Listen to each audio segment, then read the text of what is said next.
Welcome to Morals and Faith Inspiring Stories.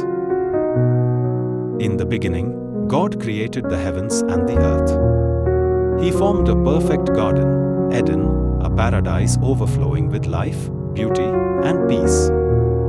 And in this sacred place, God made man and woman in His own image, Adam and Eve. The Garden of Eden was perfect, filled with God's glory.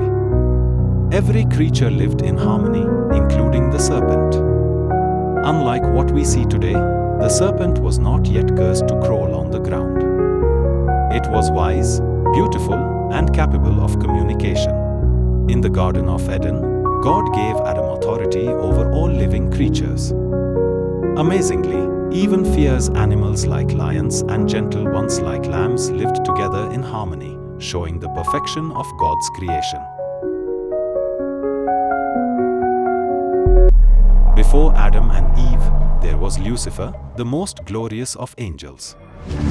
He was created to worship God, but pride grew in his heart.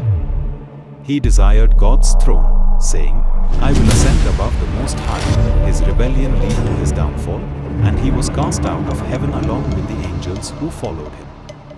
Satan, full of hatred for God, could not attack the Almighty directly. But he knew he could hurt God by corrupting His creation.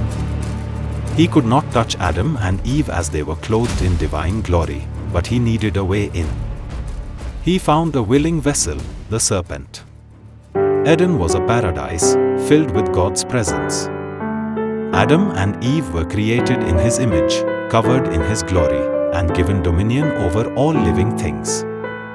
They were free to enjoy every tree in the garden, except one.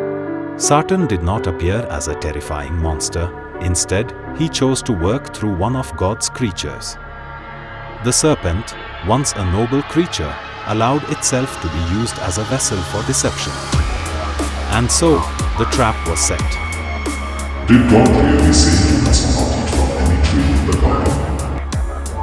Yes, God told us not to eat from it and not to touch it, or we will die.